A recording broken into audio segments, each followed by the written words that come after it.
Hello students, good morning to all.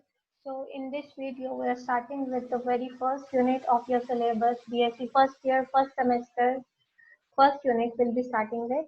And the first unit is atomic structure. These are the topics as far as your syllabus is concerned, which we'll be covering in the first unit. We'll be doing these topics one by one, but before getting into the details of these topics, I would like to start with the overview of the discovery of the atom so that you can understand these topics better. The understanding of the Broglie matter waves is based upon that to the failure of what it led to.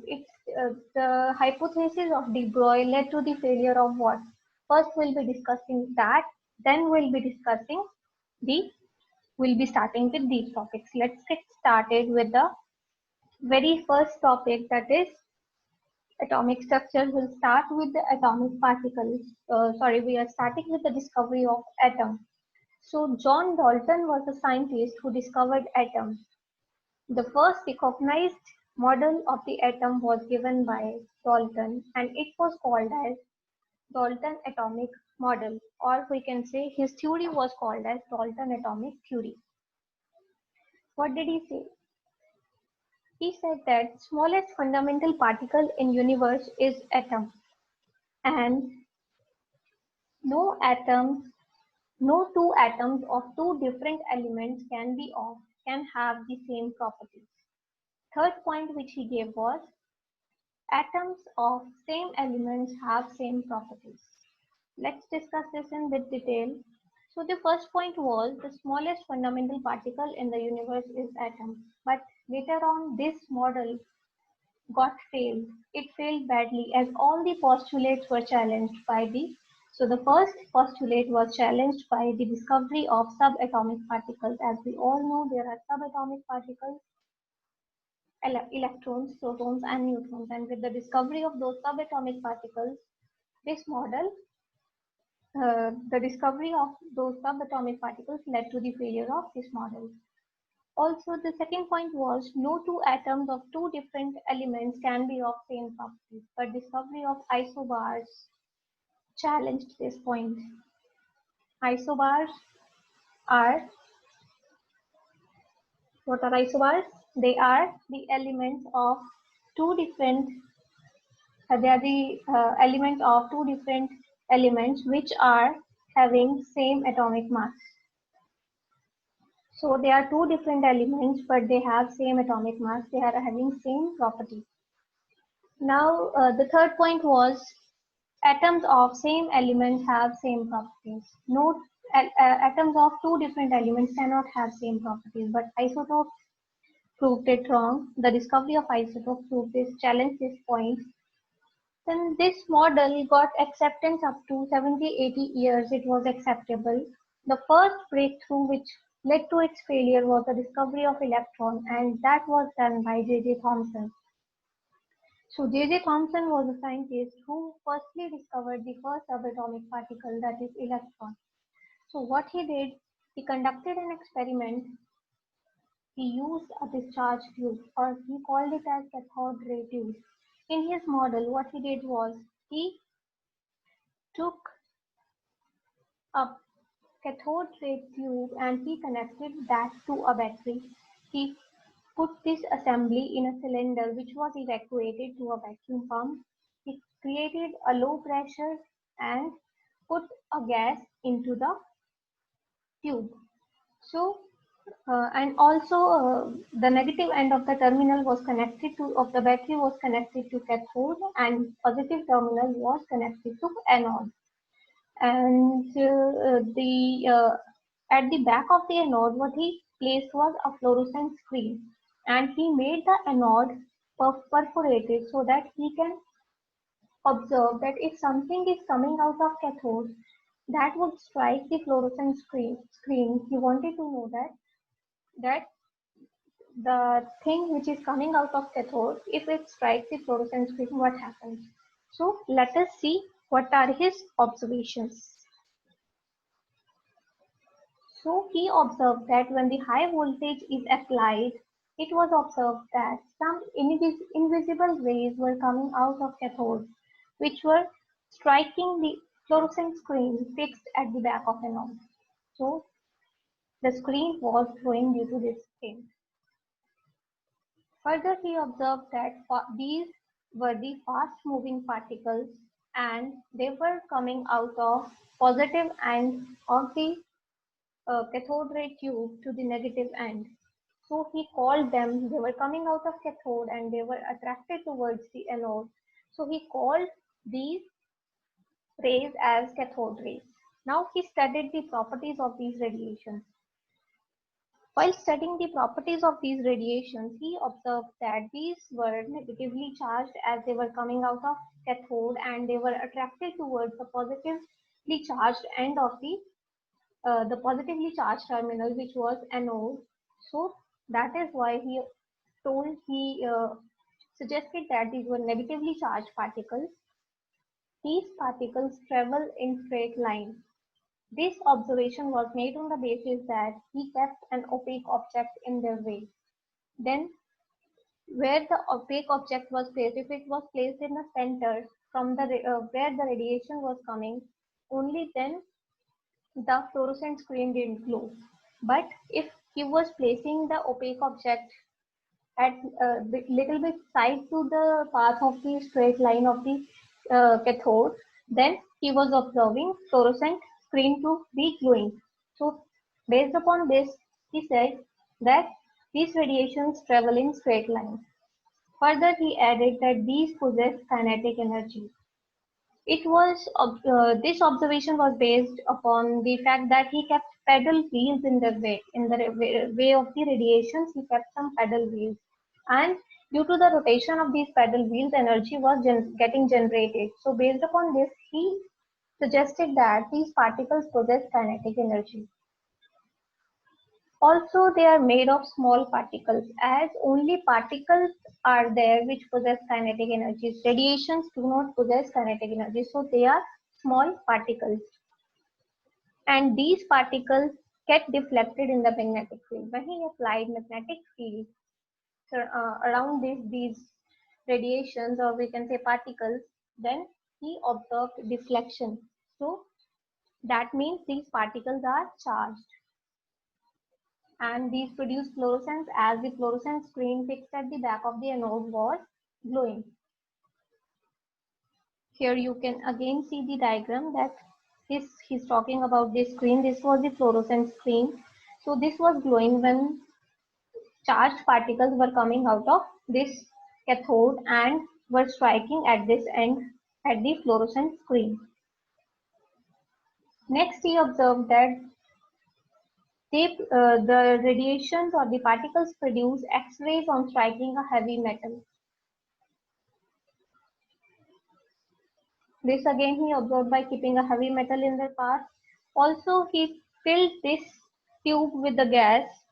He further tried with different gases. That observation we'll be discussing later. So the particles which were making the cathode rays, which were coming out of the cathode rays, then he called those particles as electrons. So this was the discovery of electrons by J.J. Thomson. Further, he observed that he did some variations in his experiment to evaluate his findings. Then he observed that on changing the gas or the electrode material, then he changed the gas also and he changed the cathode material. Then he observed that properties of cathode rays did not change; they remained the same. That means the cathode rays were, or we can say the particles what he called as electrons were independent of the material of the material of the cathode and the gas. So these particles could be called as fundamental particles. Further, J.J. Thomson calculated the charge to mass ratio of the cathode rays and he reached this value. That is, this value was independent of the nature of the gas and material of the electrode. So this value was fixed. Therefore, electrons were called as fundamental particles. Next was the Millikan oil drop model. So next in the picture, next in the story came a scientist named Millikan. He carried out his oil drop experiment. I'll not be discussing this experiment in detail, but what he found, that he found the charge of the electron from here, which came out to be 1.602 into 10 raised to power minus 19 coulombs, and he also found out the mass of the electron, which came out to be 9.1 into 10 raised to power minus 31 kilograms. So now the first discharge ray tube experiment uh, got the success, and the first experiment conducted was by J.J. Thomson for the discovery of electron. Then many scientists would keep on trying the same thing. Then one of the scientists got success, that was Goldstein. He also used the discharge tube and he discovered the protons, that is H positive particles. What he changed in his experiment in comparison to J.J. Thomson's cathode ray experiment, he took he just decreased the pressure of the gas in comparison to the experiment conducted by J.J. Thomson. Then he used the perforated cathode in place of the perforated anode. Then what he observed was, he observed colored radiations coming out of anode, and he called those radiations as anode rays or canal rays. Then he further studied the properties of these anode rays. The properties were as that these anode rays were made of positively charged particles, and they were originally gaseous ions, as the radiations which were coming out of the cathode and anode were connected to the battery, they were charged, and the gas particles which were present in between the cathode and the anode, what was happening was electrons were getting ejected from the gas atoms, and they were getting attracted towards the positive end, and the ions left behind were moving towards the positive end. Positively charged ions were there, so they were uh, moving towards the negative end, and the electrons were moving towards the positive end. So these he observed that these nature of these particles depended upon the nature of the gas. Charge to mass ratio also depends upon the nature of the gas, as heavy mass will have heavy mass, heavy gas will have heavy mass, and lighter gas will have lighter particles. Then further he conducted the experiment for then he tried looking out for the highest charge to mass ratio. Then he tried different gases, and he was what was his aim was that he was looking for the gas which was having highest charge to mass ratio. Then he found the gas which was having highest charge to mass ratio, that was hydrogen gas, from where protons were coming out, and these gaseous particles were called as proton, and this led to the discovery of proton. There then charge mass of the proton was calculated, and mass of the proton was found to be 1837 times the mass of the electron. It was around 1880. In the meantime, when the electrons were discovered by J.J. Thomson, he got busy in proposing the model of the atom. Once the discovery of proton was done, he proposed of his model of atom, that is called as Thomson model of atom. He named his model as watermelon model or plum pudding model.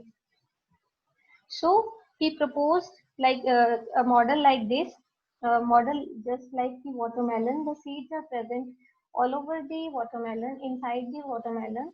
So he proposed that number of electrons and protons are same in case of atom, as the atom overall is neutral and electrons and protons are uniformly present inside the atom.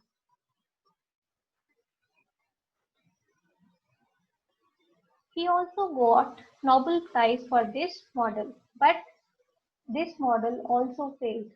Then this model failed due to the experiment conducted by Rutherford, that was the alpha particle scattering experiment. So Rutherford was a man who was very rich. He had a private firm working on the radioactive materials. So he was his team and he was conducting a lot many experiments. He conducted an experiment. He was conducting an experiment on the radioactive materials from which alpha particles were getting generated. This is the setup for his experiment. What he arranged was, this was the gold foil. He radiated the gold foil with the alpha particle beam, and in the end he fixed a fluorescent screen and he observed the following things. He observed that nearly 99.9% alpha particles, as he already knew that alpha particles are positively charged and protons are also positively charged. So alpha particles, first point was 99.9% alpha particles passed without any deviation. Second observation was some of the alpha particles were deflected by small angles. And third observation was very few, that is around 1 in 20,000 return back, that is deflected by the angles of 180 degrees. This led to the failure of watermelon model, as if protons are present everywhere in the model, then this wouldn't have happened. That alpha particles would never have gone straight if the protons were present all over the atoms. So based upon this, Rutherford proposed his own model of atom in around 1890. He called it as nuclear model of atom, or this was the discovery of nucleus by Rutherford. We call it discovery of nucleus by Rutherford. So he proposed that most part of the atom is empty or hollow. In the second point, he told us that the positive charge is concentrated in a very small space, which he called as nucleus.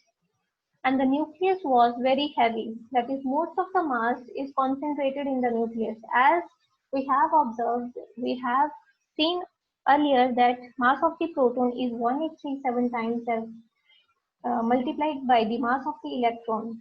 So if protons are concentrated in the nucleus and size of the nucleus is very small in comparison to the atom. So on that basis, mass is concentrated in the center of the atom and it is occupying very small space in comparison to the atom. Number of protons are equal to number of electrons in a neutral atom. Here is the comparison of the size. Atom is around 1 lakh times bigger than the size of the nucleus. Next point was, and that was the most important point, he proposed that electron revolves around the nucleus in a circular orbit. You must be thinking that from where did he got this idea? Actually, he compared his model with the solar system. He thought if as if electrons and protons were static in atom, then as both are oppositely charged, then there must be electrostatic force of attraction between them, and if both are static, then they will get attracted towards each other, and at one time the atom is going to collapse. But it doesn't happen at all. So he proposed his model, and he related his model to the solar system model as the earth revolves around the sun. So he proposed that this electrostatic force is getting converted, that electrons are using this electrostatic force for the rotation around the nucleus. That is, this electrostatic force is getting converted to the centripetal force, and its magnitude is equal to the centripetal force. But now these were the findings of the Rutherford and these were the proposed points. But this model also failed. This model failed due to Maxwell. Maxwell, in the meantime, gave a theory that if there is any accelerating particle means the one who is changing. If something is rotating, that means it is continuously changing its velocity. So here we can say that electrons are continuously changing their velocity and they are the accelerating particles which are revolving around the protons or nucleus, we can say. So a charged particle, any accelerating charged particle which is accelerating or we can say changing velocity, it must emit radiation and continuously loses energy, which means that at one point of time, the time will come when all of its energy got lost and ultimately the electron will fall into the nucleus. Or we can say that nucleus will eat up the electron and atom will be destroyed. On that basis, if Rutherford was true. But that means there is some drawback in the Rutherford model. So Rutherford could not explain the stability of the atom. Also, the next thing which was observed that he could not explain the line spectrum. Now you will be thinking that what line spectrum is. Line spectrum is a spectrum. First, I would like to tell you a brief about the electromagnetic spectrum. So this is the electromagnetic spectrum where energy radiations of different energies are there. Energy is inversely proportional to wavelength. This you have already done in your +1 + 2 course. These are the gamma radiations which are having least wavelength and highest energy. And when we are moving right from gamma radiations to radio wave, energy is decreasing and wavelength is increasing. And this portion is the visible portion. This is the visible light which varies from 400 nanometer to 700 nanometer. So when electromagnetic radiations, say we are irradiating something with visible light, what was happening in this case was when these visible light, we are choosing visible light for better understanding. What was happening that when visible light was irradiated on some gas filled in a container, when the white light was passed through it, what was happening that it was observed that some of the colors were missing. So what could be the reason for this? Rutherford could not explain this thing. So this was called as line spectrum or the discrete spectrum. That means the spectrum was not continuous, it was discrete. Some of the colors, some of the radiations were missing from in between the lines.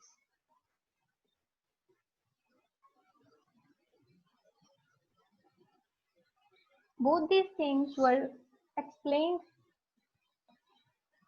by the next model, that was the atomic model by Niels Bohr. He called it as Bohr atomic model. So let's first discuss the postulates. He proposed that atom has center called nucleus as same as the Rutherford. Second point was electrons revolves in a fixed circular orbit. Now he has introduced a word called fixed circular orbit with fixed energy and fixed velocity. So here he has made the change that he said that he proposed that the circular orbits were fixed. They were the energy of the circular orbit in which the electron is revolving around the nucleus was fixed.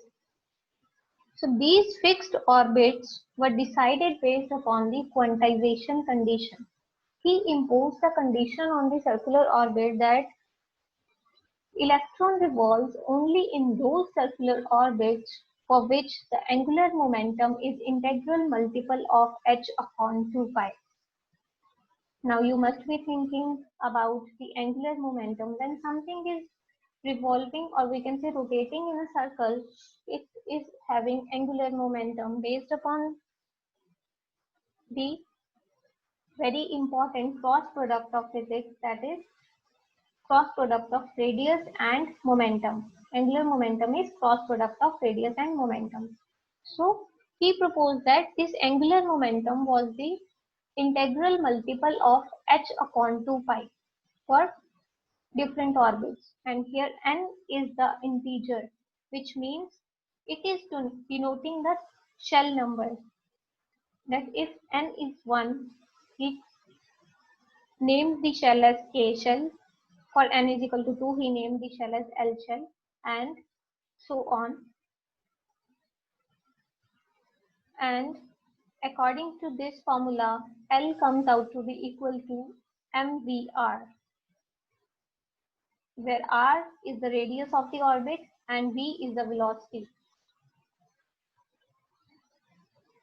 This is a very important formula. I am marking this as equation number 1. We'll be using it to derive further formulas.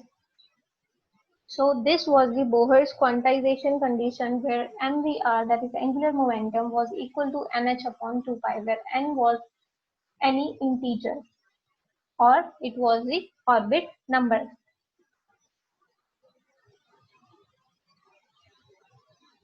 Further, he proposed that while revolving, the electrostatic force between electron and nucleus provides the centripetal force.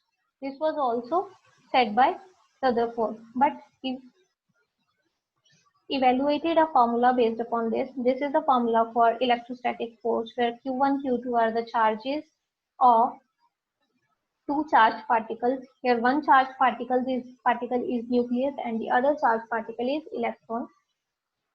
Charge on the nucleus is equal to the total number of protons multiplied by the atomic number, and centripetal force, as we all know, is equal to mv square by r based upon the formula of the physics. This you have already done, that centripetal force is equal to mv square by r. So here, if we are equating electrostatic force to the centripetal force, this is the formula for electrostatic force. So from here we have generated a second equation, which is further very important. Here electron E is the charge of electron, Ze is the charge of the proton, as electron and proton have equal and opposite charge. So both are represented by E, but number of protons is denoted by Z, that is the atomic number of the atom. So further he proposed that while revolving in a particular orbit, an electron neither gains or nor lose any energy. So the energy of the orbit is fixed, and electron cannot lose or gain any energy by itself. So that this is why electron keeps on rotating, revolving around the nucleus in a fixed circular orbit. Last point which he proposed was the electron can accept or lose energy. If it accepts energy, it can jump to higher energy levels, and if it loses energy, it can come to lower energy levels. Based upon this phenomenon, he explained the hydrogen spectrum. But before that, we'll be having a look at some calculations. These are the two equations which we generated. First was based upon the angular momentum, second was the via the equality of electrostatic force and centripetal force.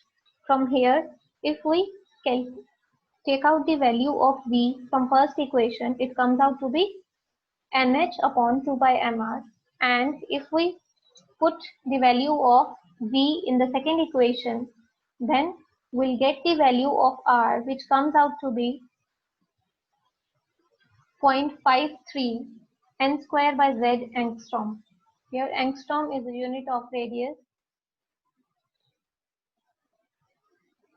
All these are constants. This h is Planck's constant. Pi you already know. This is the mass of the electron, and E square is the charge of the E is the charge of the electron. So R from here comes out to be 0.53 n square by Z angstrom. Here we can see if the atom is hydrogen and we are calculating the radius of the first orbit, that means n is equal to 1, and for hydrogen Z is also equal to 1. So the radius of the first orbit according to Bohr, it is also called as Bohr's radius of hydrogen atom, is 0.53 angstrom. Further, if we put the value of r in the above equation, we can get the value of velocity, which comes out to be 2.18 into 10 raised to power 6 multiplied by z by n meter per second, which can again be calculated for hydrogen atom, which comes out to be for which z is also 1, n is also 1, and velocity comes out to be 2.18 into 10 raised to power 6 meter per second. From here we can further calculate kinetic energy of the electron, which is half mv square. This is a very well known formula for kinetic energy. Here we have just put the value of V from the earlier equation. From here kinetic energy comes out to be 13.6 Z square by N square electron volt per atom. Units are to be given importance as you have to memorize the units along with the formula. So from here kinetic energy comes out to be 13.6 electron volt per atom for hydrogen atom for the first orbit. Further, we can also calculate potential energy. While calculating the potential energy, the charges are to be considered with sign, as electrons and protons are oppositely charged. So we take negative sign for the charge of the electron, and from here potential energy comes out to be minus 27.2 Z square by N square electron volt per atom. From here we can calculate total energy, which is kinetic energy plus potential energy, which comes out to be minus 13.6, as 27.2 is the double of 13.6. Here is the negative sign, and in kinetic energy it's positive. So the value of total energy comes out to be minus 13.6 Z square by N square electron volt per atom. From here we can see that total energy for an electron for hydrogen atom in the first orbit, it comes out to be, as the value of Z is 1 and N is also 1 for the first orbit, it comes out to be minus 13.6 electron volts per atom. So based upon this value, we can discuss the hydrogen spectrum or the line spectrum for hydrogen atom further. That we'll be discussing in the next video. This is it for this video. I hope you found it interesting. In the next video, we'll be starting with the line spectrum of hydrogen atom. Thank you so much.